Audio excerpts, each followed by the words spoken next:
রয়েছে সেই first unit টেস্টে কি রয়েছে যে ফার্স্ট এবং সেকেন্ড চ্যাপ্টার প্রাকৃতিক ভূগোল থেকে এবং সপ্তম বা 7 চ্যাপ্টার ভারতের সম্পদ, এটা হলো ফার্স্ট ইউনিট টেস্টের মধ্যে রয়েছে। ঠিক আছে, সেই ফার্স্ট ইউনিট টেস্টের মধ্যে থাকা সপ্তম অধ্যায় ভারতের সম্পদ সম্পর্কে আমরা আজকের বেসিক যে ধারণাটা হয় সেই বেসিক ধারণাটা নেব এবং তারপরে বেসিক ধারণা নেওয়ার পরে ধীরে ধীরে ডিটেলস এর মধ্যে প্রবেশ করব এবং প্রত্যেকটা বিষয় সম্পর্কে আমরা জানব। বোঝা গেল? আচ্ছা, তো তাহলে আমাদের অধ্যায়টার নাম হচ্ছে ভারতের সম্পদ, তাই তো? অর্থাৎ কি আমাদের ভারতবর্ষের যে সকল সম্পদগুলো রয়েছে সেই সকল সম্পদগুলো নিয়েই শুধুমাত্র আলোচনার বিষয় রয়েছে এখানে। ঠিক আছে, বহির্দেশীয় কোনো সম্পদ নিয়ে এখানে বিশেষ কোনো আলোচনা নেই। শুধুমাত্র কি ভারতের অভ্যন্তর ভাগে যে সকল সম্পদগুলো আমরা দেখতে পাই, যেমন কয়লা, তারপরে তোমার আকরিক লোহা, এগুলোই হলো ভারতের সম্পদের মধ্যে পড়ছে। ঠিক আছে, তো আমরা এরপরে যখন আলোচনা করব সেই আলোচনার মধ্যে দিয়েই সবকিছু আলোচনা করব। তো সবার আগে আমাদের জানতে হবে সম্পদ কি। সম্পদ কি তাকে কেউ বলতে পারবে? সম্পদ কি কেউ বলতে পারবি?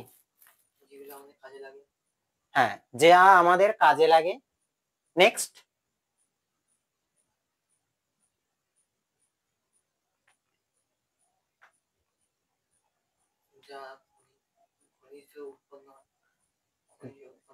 যা খনি থেকে উৎপন্ন হয়। ঠিক আছে, আমি বলছি, দেখ, সম্পদ মানে বস্তুগত হতে পারে, অবস্তুগত হতে পারে। ঠিক আছে, এক কথায় যখন কোনো বস্তু বা উপাদানের বা পদার্থের কার্যকারিতা এবং উপযোগিতা এই বিষয়টি থাকবে বা এই দুটি গুণ তার মধ্যে থাকবে, তখন সেই বস্তু বা অবস্তুগত যে উপাদানের কথা বললাম তাকে আমরা কি বলতে পারি? সম্পদ বলতে পারি। তাহলে কোন দুটো বিষয় সব থেকে থাকতে হবে? কার্যকারিতা এবং উপযোগিতা। এই কার্যকারিতা এবং উপযোগিতা কি আমরা ডিটেলসে আলোচনা করব। ঠিক আছে, তাহলে এই সম্পদের সংজ্ঞা দিয়েছিল কে জানিস? প্রথমে সম্পদের সংজ্ঞা দেন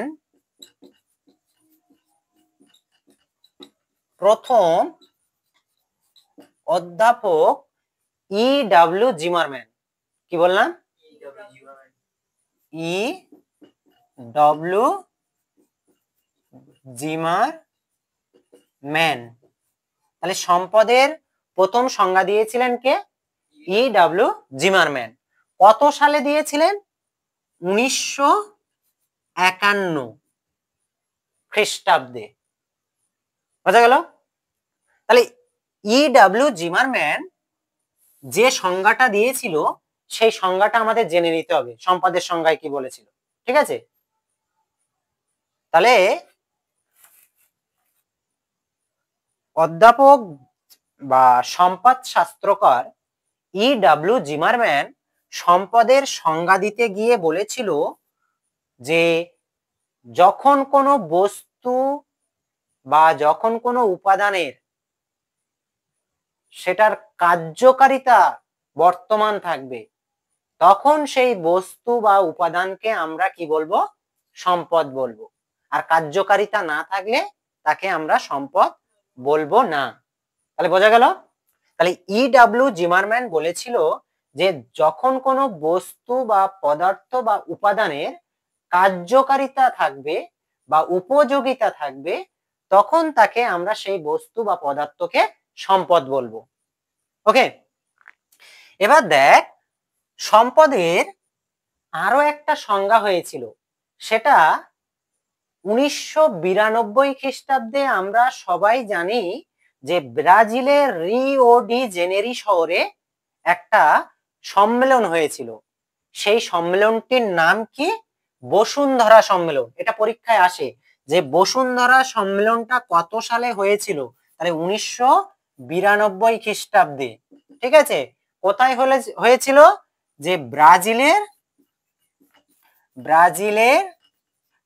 রিও ডি জেনিরি শহরে।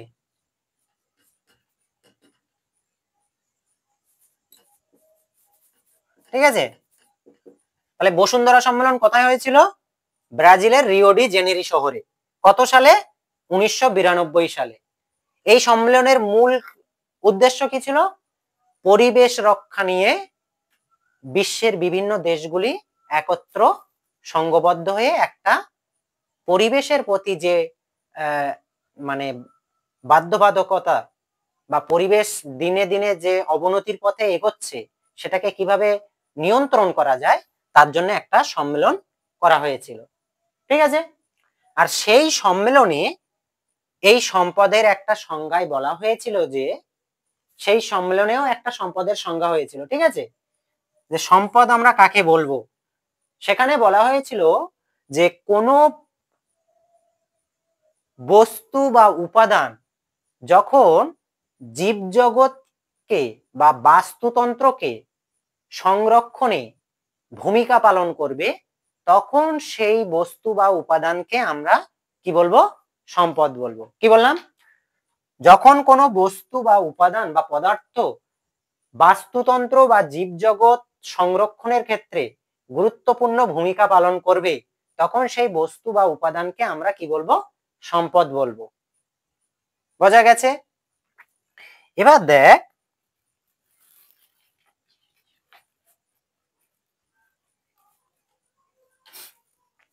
সম্পদ এমন একটি উপাদান, সেটা হলো ডায়নামিক, অর্থাৎ গতিশীল। ঠিক আছে, সম্পদ স্থিতিশীল নয়, সম্পদ কি? গতিশীল। এই সম্পদ আমরা অনেক ক্ষেত্রে দেখতে পাই আমাদের পরিবেশের অনেক সম্পদ রয়েছে যা আমরা ব্যবহার করতে পারি না। যেমন আমাদের পৃথিবীর একেবারে অভ্যন্তর ভাগে লোহা আর নিকেল দিয়ে গঠিত। এই পৃথিবীর অভ্যন্তর ভাগে থাকা লোহা এবং নিকেলকে আমরা কখনোই উত্তোলন করে কাজে লাগাতে পারি না। আবার যদি উদাহরণ দিই, আমাদের আন্টার্কটিকা মহাদেশ আছে, সেই আন্টার্কটিকা মহাদেশের তলদেশেও বিভিন্ন কয়লা এবং আকরিক লোহা সঞ্চিত রয়েছে, সেগুলোও আমরা সেখান থেকে উত্তোলন করে ব্যবহার করতে পারি না। ঠিক আছে, আবার দেখা যায় যে বেশ কিছু সম্পদ আমরা সেগুলোকে ইচ্ছা মতো সেগুলোকে কাজে লাগাতে পারি না। কারণ কি? প্রাকৃতিক বাধার কারণে। কিসের কারণে? প্রাকৃতিক বাধার কারণে। তাহলে সেই সকল সম্পদগুলোকে যাদেরকে আমরা ব্যবহার করতে পাচ্ছি না তাদেরকে কি বলা হয়? নিরপেক্ষ উপাদান। কি বলা হয়? নিরপেক্ষ উপাদান। তাহলে আমাদের পরীক্ষায় প্রশ্ন আসলে নিরপেক্ষ উপাদান কি, এই প্রশ্নটা আসলে নিশ্চয়ই পারা যাবে। আরো একবার আমি বলে দিচ্ছি যে প্রকৃতির বুকে থাকা যে সকল সম্পদগুলোকে আমরা আহরণ করে কাজে বা ব্যবহার করার ক্ষেত্রে ব্যর্থ হয়েছি, সেই সকল উপাদানগুলিকেই বলা হয় নিরপেক্ষ উপাদান।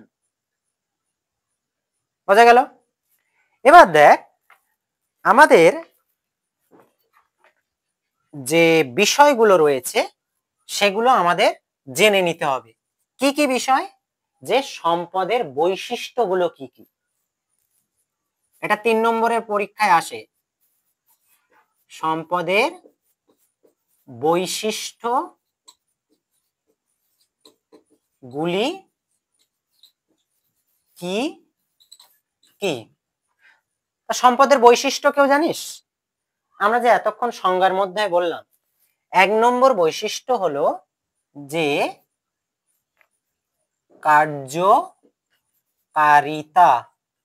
কি বললাম? 1 নম্বর বৈশিষ্ট্যটা হলো কার্যকারিতা। দেখ, আমরা যে খনি থেকে তেল উত্তোলন করছি এটাকে বলা হচ্ছে কি? Crude oil. এই ক্রুড অয়েল কেন উত্তোলন করছি? কারণ এটাকে আমরা কাজে লাগিয়ে আমাদের যে যানবাহন গুলি আছে সেগুলো কি করতে পারবো? চালাতে পারবো। তাহলে এই ক্রুড অয়েলের কার্যকারিতা আছে বলেই না আমরা সেটাকে মাটির তলা থেকে আহরণ করছি। আর যদি না থাকতো তাহলে কি আমাদের ওটাকে মাটির তলা থেকে আহরণ করার প্রয়োজন পড়তো? পড়তো না। আমরা মাটির তলা থেকে কয়লা কেন তুলে আনছি কষ্ট করে? আমাদের অনেক শ্রমিক সেখানে কয়লা আহরণ করতে গিয়ে ধস নেমে মারা যায়। তাহলে কেন আমরা সেগুলোকে আহরণ করছি? কারণ সেই কয়লাটা যখন বাইরে আসছে সেটাকে পুড়িয়ে তাপবিদ্যুৎ উৎপাদন করা, রান্নার কাজে ব্যবহার করা। তাহলে একাধিক কাজে ব্যবহার করছি বলেই সেই জন্য এটাকে আমরা সম্পদ বলছি। তাহলে প্রথম বৈশিষ্ট্যটা কি? যখন কোনো বস্তুর কার্যকারিতা থাকবে তখন সেই বস্তুকেই বলা হবে সম্পদ। 1 নম্বর বৈশিষ্ট্য। ঠিক আছে? 2 নম্বর বৈশিষ্ট্য কি? উপযোগিতা। উপযোগিতা কাকে বলা হচ্ছে? দেখ, কোনো বস্তু বা পদার্থ আমাদের যখন উপকারে আসে তখনই সেটাকে বলা হচ্ছে তার উপযোগিতা বা সম্পদ। ঠিক আছে? আচ্ছা, এই উপযোগিতা বিষয়টার আমরা যদি বলি, দেখ, ধরো তোর বাড়িতে এই মুহূর্তে একটা আর্থিক অনটন চলছে। এবার তোর বাড়িতে অনেকদিন আগে কেনা ছিল একটা স্বর্ণ বা সোনা। ঠিক আছে? তাহলে সেই সোনাটা সেই আর্থিক অনটনের পরিস্থিতিতে তুই বিক্রি করে সেই আর্থিক অনটনের পরিস্থিতিটা সামাল দিতে পারবি সেই সময়ে। তাহলে কি হলো? ওই সোনাটা কিন্তু তোর উপকারে আসলো বা উপযোগিতায় আসলো, তাই তো? তাই জন্য ওটাকে বলা হচ্ছে কি? সম্পদ।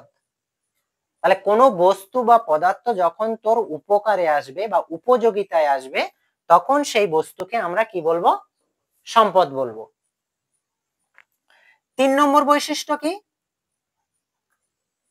3 নম্বর বৈশিষ্ট্য হলো যে গ্রহণযোগ্যতা।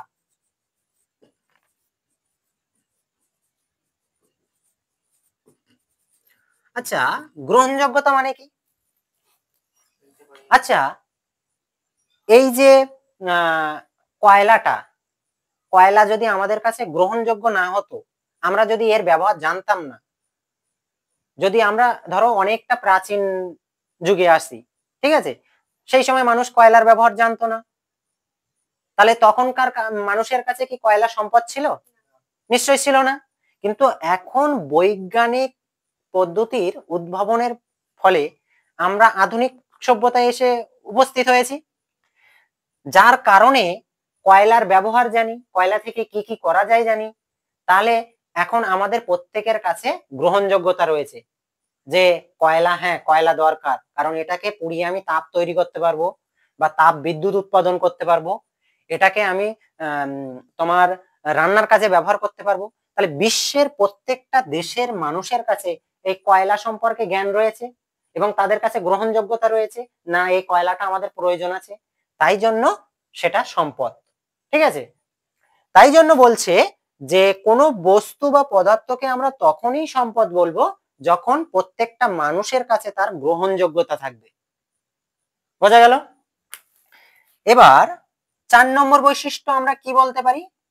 অভাব মোচনের ক্ষমতা।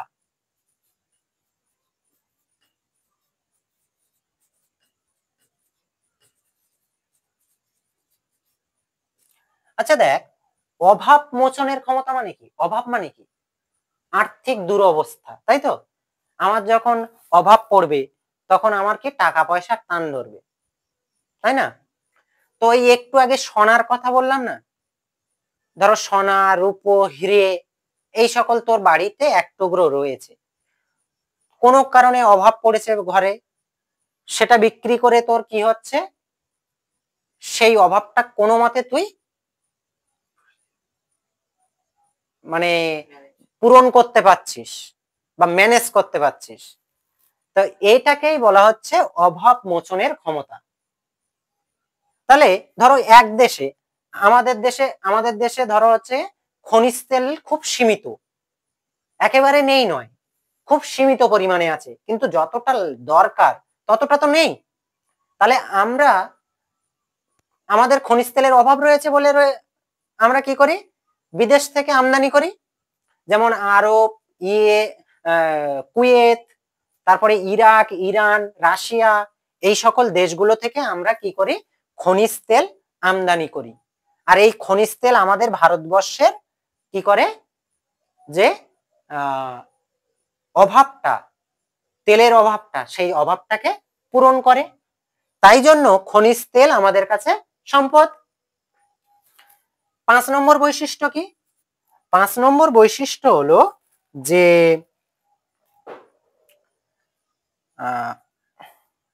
চাহিদা। দেখ, আজকের যদি সোনার উপর কি জিনিস, এটা যদি মানুষ না জানতো, তাহলে মানুষের মধ্যে চাহিদা থাকতো? এই তোর হচ্ছে কি পুজোর সময় বা ধরো ওই অনেক সময় ধনতেরাস বলে অ্যাডভার্টাইজ দিয়ে তোমাকে বলা হয় সোনার মূল্যের উপরে এত% ছাড় আছে, ঠিক আছে, সঙ্গে গিফট দেবে। তো কেন তোর চাহিদা রয়েছে সোনার প্রতি, কারণ কি আমাদের মতো ব্যক্তিবর্গের মানুষের কাছে সোনা একটা মূল্যবান ধাতু, এটা পড়লে আমার সৌন্দর্য বৃদ্ধি পাবে, অলংকার হিসাবে পড়লে সৌন্দর্য বৃদ্ধি পাবে। তা আমার কাছে চাহিদা রয়েছে বলেই আমি ওই জিনিসটাকে কিনি, তাই তো? তাই কোনো বস্তু বা পদার্থের যখন মানুষের কাছে চাহিদা থাকবে, ঠিক আছে, সেই চাহিদা থাকলেই সেটা সম্পদ হিসাবে পরিচিতি লাভ করবে। বোঝা গেল? এরপরে 6 নম্বর বৈশিষ্ট্য আমরা কি বলতে পারি? 6 নম্বর বৈশিষ্ট্য হিসাবে আমরা বলতে পারি যে তোর সীমাবদ্ধতা। সীমাবদ্ধতা, সীমাবদ্ধতা বিষয়টা কি? দেখ, সীমাবদ্ধতা বিষয়টা হলো যে এই যে খনিজ তেল, খনিজ তেল ভূপৃষ্ঠের অভ্যন্তরভাগে সেই আজ থেকে কয়েক কোটি বছর আগে উদ্ভিদ এবং প্রাণীর দেহাবশেষ সেখানে মাটির তলায় চাপা পড়ে সেটা কার্বন দ্বারা মানে সংযোজিত হয়ে কি হয়েছে, উদ্ভিদের দেহাবশেষ গুলো মূলত কাঠকয়লায় পরিণত হয়েছে, আর প্রাণীর দেহাবশেষ মূলত খনিজ তেলে পরিণত হয়েছে, তাই তো? তো আমাদের বিজ্ঞান বলছে এই খনিজ তেল একটা সময় কি হবে, এত বেশি হারে বর্তমানে উত্তোলন করা হচ্ছে যে আগামী 50 থেকে 60 বছরের মধ্যে এই খনিজ তেলের পরিমাণ ভূপৃষ্ঠের অভ্যন্তরে কমে আসবে, ঠিক আছে? তাহলে এই জন্যই একে সম্পদ বলা হচ্ছে।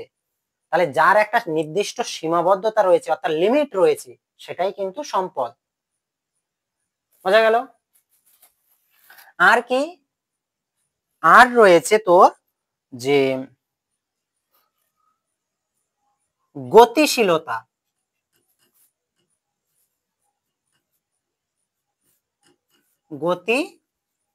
গতিশীলতা গতিশীলতা বিষয়টা কি?